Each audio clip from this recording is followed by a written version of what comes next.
쾌적한 주거 환경이 유지되는 범위 내에서 토지 이용의 효율성을 통해서 3기 신도시의 물량을 3만 호 이상 확충한다. 이거는 뭔 소리냐면 플러스 3만 호 하겠다는 거예요. 3기 신도시에서.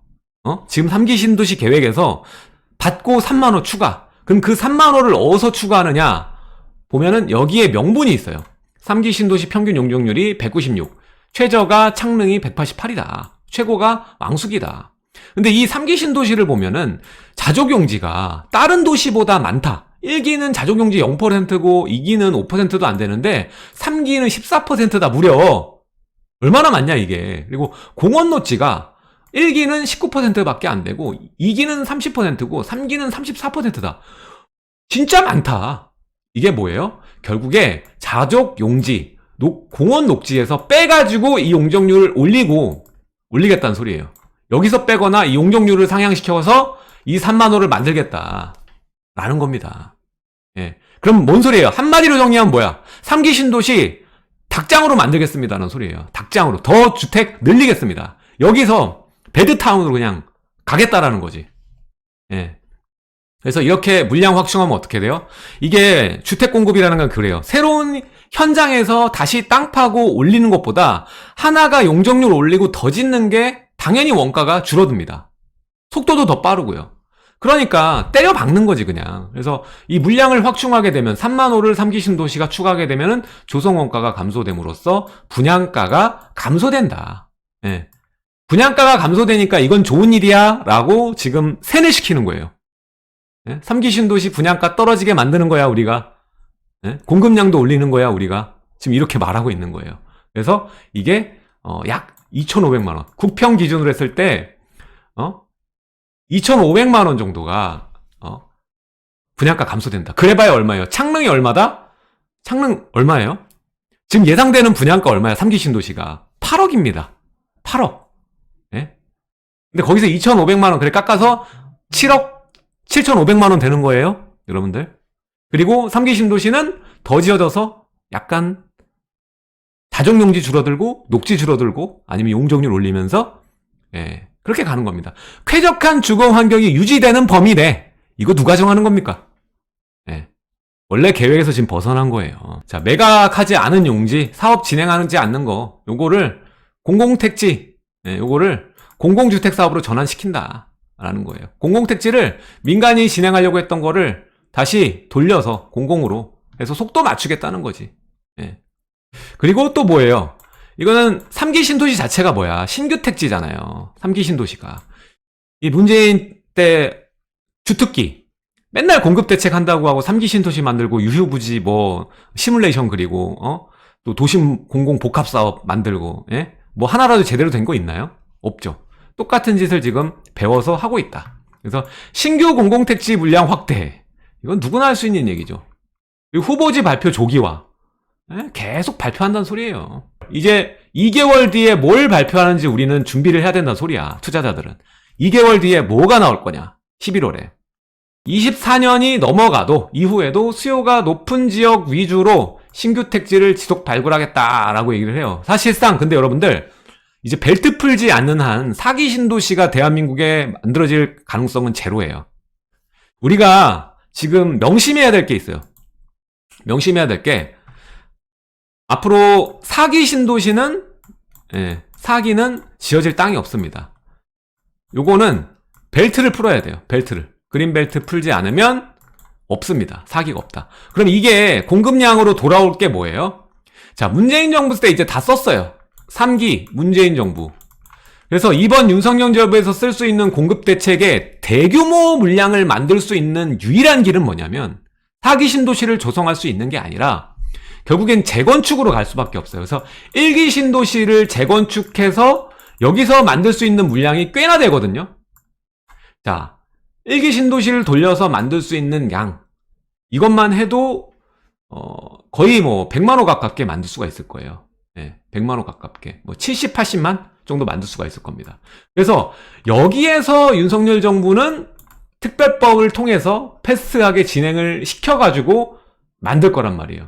이 1기 신도시는 취득세 중과 완화, 보유세 완화와는 다르게 민주당도 원하는 정책이기 때문에 같이 어느 정도 조율만 되면 통과될 겁니다. 지금 1기 신도시에 대한 이 특별법이, 노후계획도시 특별법이 원래 9월에 소위 통과를 했었어야 돼요. 근데 이게 지금 통과 못 했거든요. 근데 이게 진행에 문제가 있는 게 아니라 세부사항에서 마찰이 있어서 통과를 못 했어요. 예. 근데 이거는 내년 정도에는 통과가 되고 들어갈 수밖에 없는 책이다. 그래서 문재인 정부는 3기 신도시, 이제 30년에 돌입한 이 1기 신도시를 가지고 윤석열 정부는 공급 대책으로 활용을 할 거란 말입니다. 그래서 우리는 어디를 봐야 돼요? 예, 당연히 여기를 봐야 되는 거예요. B아파트에 대한 거. 사실 B아파트가 공급이 많이 되려면, B아파트 중에서 이제 주택이죠. 아파트 대체주택.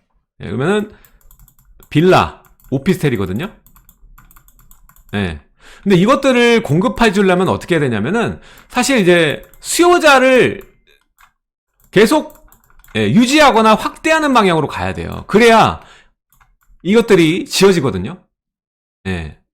이게 지금 보면 빌라랑 오피스텔은 직접 거주하는 게 아파트보다 낮아요. 아파트는 직접 거주하는 수요가 많거든요. 실수의 수요자. 근데 이 B아파트는요, 거주를 본인이 직접 하면서 보유하고 있는 케이스가 아파트보다 현저히 떨어집니다.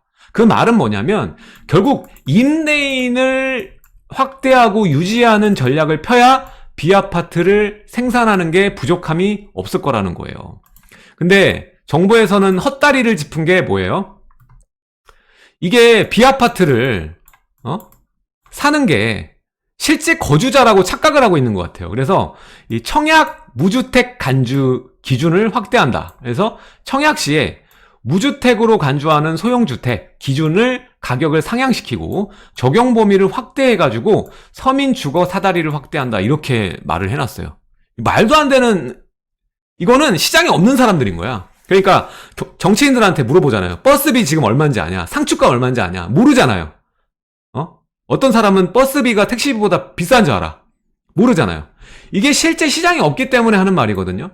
지금 이러한 B아파트들을 사는 사람이 누군지, 사는 사람이 있어야 공급을 하는 건데 결국에 분양을 받아야 지을 거 아니야. 예? 근데 분양이 아니라 임대하는 사람, 임대로 들어가는, 임차로 들어가는 사람들에 맞춰가지고 정책을 만들면 뭐하냐고요. 상업 준주거시설 역세권 500m 내에서 건설되는 도시생활주택은 60제곱 이하, 공유 차량 활용 시 주차장 기준 완화해준다.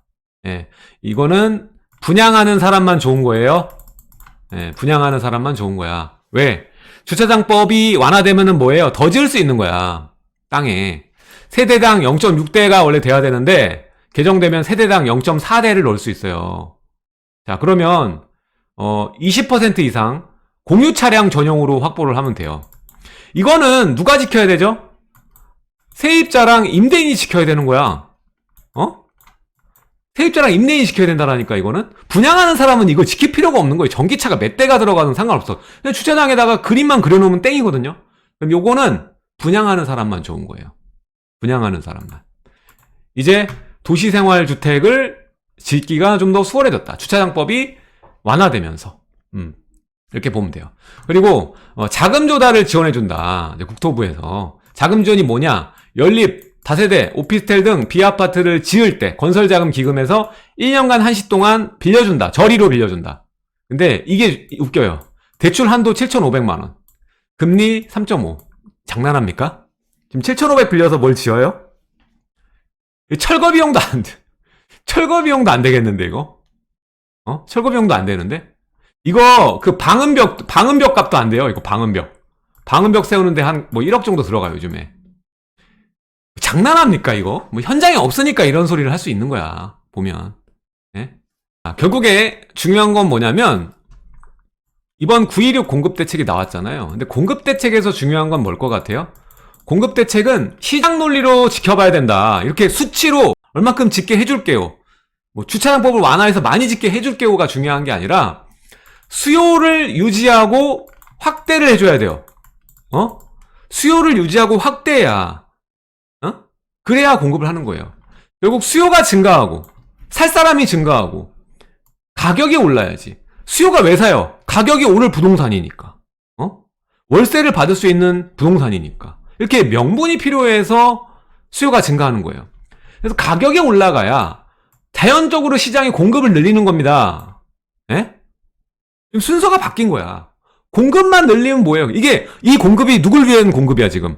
임차인들을 위한 공급이거든요, 다 보면. 임차인들, 서민 주거 안정, 임차인들을 위한 공급. 누구 마음대로.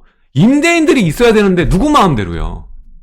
지금 임대인들을 위한 공급 대책과 정책이 하나도 없어요, 지금. 지금 남아있는 규제를 풀어라. 규제 풀어야 된다라는 거예요, 지금. 예? 규제 풀어라. 대출 풀라는 소리 안 할게요. 가계 대출 제가 봐도 많아요. 규제를 풀어요. 지금 다주택자들 돈 갖고 있는 현금 부자들 많거든요, 지금. 돈이 있는데 규제 때문에 못 하고 있어요. 못 사고 있어. 그거 사서 임차인 알아서 예? 받아줄 테니까 규제나 풀어라 이거예요. 토지거래허가 풀고, 예? 강남 3구 용산 규제지역 풀고, 예? 시세 중과 풀고, 진짜 문제가 해결되면 공급 자연적으로 많아진다니까요. 예? 말도 안 되는 계속 임차인들 우리가 이제 지켜봐야 되는 건 뭘까요?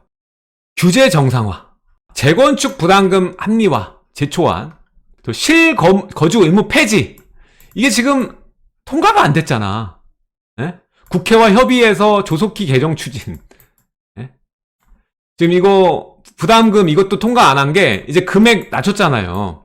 그리고 재건축 부담금 시점이 언제야? 추진이 말고 개정을 하려는 게 뭐예요? 조합 설립부터로 가자. 이거거든요. 지금 재건축 부담금이 늘어나면 사실 이 초과이익 환수라는 게 여러분들 이중과세예요. 이중과세. 나는 팔지도 않을 건데 팔 생각이 없고 평생 살 건데 미리 양도세를 내는 거. 미리 양도세를 내는 거예요. 이런 말도 안 되는 개코딱지 같은 거 있거든요. 이것 때문에 제초안 합리화를 지금 해야 되는데 국회랑 이게 안 된다. 그러니까 총선이 지금 중요한 거야. 이게 전매 제한만 풀리고 실거주 의무는 그대로 남아있는 거는 이건 말도 안 되는 거죠. 자기들끼리 지금 합의 안 맞는 거예요. 자기들끼리. 합의 안 맞아서 누군 되는데 뭔 안 되는데 뭔 안 돼. 그럼 팔라는 거야 말라는 거야. 전매는 되는데 실거주 의무가 있다. 민간 도심 복합사업 도입. 예? 그리고 일기 신도시 특별법. 이게 또 나오잖아요. 우리가 집중해야 되는 건 뭐다? 우리가 집중해야 되는 거, 투자자가 집중해야 되는 건 뭐다? 투자자가 집중해야 되는 거는요, 서울 내 도심 복합사업하고요, 이 특별법이에요. 예? 이번 정부 남아있는 시간 동안 집중해서 호재들이 쏟아질 자리가 여기라는 거야. 여러분들 지금 투자하는 거는 당장 내년을 보고 투자하는 게 아니라 5년 뒤, 10년 뒤 신축으로 가거나 신축 에너지를 받을 추진 중인 정비사업들에 투자를 해야 되는 거예요. 좀 저렴하게. 그래서 이러한 서울 내 정비사업, 서울은 뭐가 있어요? 정비사업. 예? 일반 재개발, 신속통합, 그리고 공공재개발, 그리고 모아타운. 예. 요런 거 좀 저렴하게 상급 입지 갈 수 있는 거를 보셔야 되는 거고, 일기 신도시 특별법. 예. 계속 얘기하고 있어요, 계속. 이거를 지금 안 보시면요, 나중엔 후회하실 거예요. 나중엔 후회하실 겁니다. 지금 벌써 특별법 때문에 단지들 분당 가보시잖아요? 분당 한 번쯤 가보세요. 지금 플랜카드 다 붙어 있어요, 플랜카드. 지금 일기 신도시 들어갈 때 분당들만 보면은 아파트 값이 국평이 거의 10억에서 15억 정도 해요. 그래서 갭 투자를 만약에 전세 놓고 한다고 치면은 좀 위에 있는 서현이나 순회 같은 경우에는 한 8억에서 9억이 갭 투자 비용으로 들어가고요. 그리고 밑에 있는 동네나 위에 있는 야탑 보면은 이제 거의 이제 5억 내외 정도로 투자금 들어간단 말이에요. 그러면 이 정도 투자금이면은 굳이 일기 신도시에 들어가는 게 맞을까라고 고민되는 금액이 사실이거든요. 이건 서울에 괜찮은 데도 살 수 있으니까. 근데 제가 기회라고 말하는 건 뭐냐면 재건축이 안 되다 재건축으로 들어가면은 프리미엄이 급상승하는 부동산이 있어요. 그 프리미엄이 급상승하는 부동산이 뭐냐면 바로 강남에서도 그랬지만 이 단지 내 상가예요. 단지 내 상가. 지금 강남의 단지 내 상가가 얼마냐면요. 평당 5억에서 7억이에요. 평당. 집은 한 평당 5억에서 7억입니다. 강남의 상가가. 그리고 강남 상가가 지금 진행 중인 상가에 이 분할이 안 된 상가는 존재하지 않아요. 지금 목동까지도 그 여의도 일부 단지도 분할이 되어 있어요. 예, 그 정도로 지금 재건축의 과도기에 들어가 있고 소액 투자를 할 수 있는 게 없어요. 지금 서울은 소액 투자가 안 돼요. 단지 내 상가도 다 비싸요. 근데 이 분당은 다르다는 거지. 분당, 그리고 일산, 평촌 이런데 중동이랑 3번 빼고 얘기할게요. 지금은 이 세 개만 해도 너무 싸거든요. 그래서 지금 정부에서도 보는 게 뭐냐면 상가와 조합의 분쟁, 그래서 상가 지분 쪼개기로 인한 분쟁과 투기 방지를 위해서 상가도 주택과 동일하게 쪼개기를 제한한다. 이게 발의로 나왔어요, 이미. 제가 이거 영상에서도 한번 얘기 드렸잖아요. 이게 뭐냐면 이게 왜 나올까요? 상가가 입주권이 나오고 이거에 관련된 분쟁이 많기 때문에 지금 막는 거예요. 소유자가 많아지면 더 분쟁이 심해지고 어려워지니까. 자, 최근에 뭐 영상들을 제가 많이 보면은 이 재건축에 대한 그 재건축과 조합과 상가에 대한 이 분쟁 요소와 진행 방향성 그리고 진행 룰에 대해서 제대로 알지도 못하고 그냥 이거 하면은 망한다 식으로 영상을 올리시는 좀 공부 안 하시는 분들이 많아요. 제대로 알면 이런 소리 못 하거든요. 그래서 이게 괜히 정부에서 안 주면 이거를 왜 할까요? 왜 막으려고 할까요? 어차피 안 주는데 뭐하러 막아요? 주니까 막는 거예요. 주니까. 조합에서 사오는 겁니다. 내 용적률을 아파트에 팔고, 내 지분의 감정가에 대로 용적률을 아파트에 팔고 입주권을 사오는 거예요. 쉽게 얘기해서. 그래서 조합원 분양가가 아니라 조합원 분양가로 가져오는 게 아니에요. 상가 소유주는. 그래서 협의해서 그 금액이 정해집니다. 상가 소유주가 아파트를 사오는 분양가가 정해져요. 그게 일반 분양가보다 비쌀 때도 있어. 그렇다면 조합에서 일반 분양가보다 비싸게 상가 소유주가 가져가는데 반대할 이유가 있을까요? 정확하게 계산해서 가져가는데 제가 드리는 말씀은 뭐냐면 지금 강남 재건축을 보면 상가의 소유주가 입주권이나 보상을 받는데 상가를 받는 데 있어서 이익이 정확하게 계산이 되다 보니까 저평가되어 있는 그러니까 죽었다 깨도 재건축이 안 되던 지금 1기 신도시 분당 바로 한 1년 전만 해도 어땠어요? 리모델링 아니면 답이 없었던 동네예요. 근데 윤석열 정부 들어오고 어떻게 됐어요? 윤석열 정부 전부터 그랬죠. 사실 민주당도 선거 전에 1기 신도시에 대해서 재건축 얘기를 했었어요. 그 다음에 어떻게 돼요? 분당이 재건축이 될 수 있는 상황으로 지금 가고 있는 거예요. 그러면 기존에는 분당에 있는 단지 내 상가들은 어땠다? 30년 차 돌입하니까 월세도 못 받고 공실 나는 상가도 있어요. 상가는 절대적으로 월세 기반에서 가격이 매겨집니다. 월세에 대해서 5% 해서 가격이 매겨져요. 월세 얼마야? 한 60만 원이야. 그럼 60만 원에 맞는 게 매매가가 돼버려. 상가는. 근데 지금 시기상 어떻게 돼요? 그 이제 저렴하게 매겨지던 상가가 비싸지는 국면이 지금 돌입하고 있는 거예요. 투자자라면 여길 집중해야 된다라는 거야. 냄새를 맡을 줄 알아야지. 돈이 어디로 돌지. 예? 그래서 지금 관심을 두지 않으면 나중에 분명히 후회하실 겁니다. 매주 수요일 오후 2시 반 제가 강의를 하고요. 지금 10월은 거의 마감이 됐고 이제 11월이에요. 많은 분들이 강의를 듣다 보니까 빨리 신청 안 하시면 못 듣습니다. 요거 강의비는 22,000원밖에 안 합니다. 여러분들 오해하지 마세요. 요거는 괜히 강의 신청하고 안 오시는 분들이 많아서 금액 책정해 놓은 거예요. 22,000원밖에 안 합니다. 영화 한 편 값 보시면 되고요. 또 평일에는 시간이 안 된다. 나는. 그럼 토요일날 오시면 돼요. 토요일날 오전 10시에 저희 소속 김남현 소장이 부동산 진짜 그 대학부터 해서 쭉 오신 분이에요. 이분도 이제 정비사업 전문이니까 토요일날 오셔도 됩니다. 그래서 주제는 아까도 말해서 우리 말해 뭐예요? 지금 부동산에 대해서 공부해서 말해 뭐해? 실제로 현장에서 투자하는 방법에 대해서 얘기를 해드려야 될 거 아니에요. 그래서 1억에서 2억 정도 소액으로 충분한 서울과 분당의 재개발과 재건축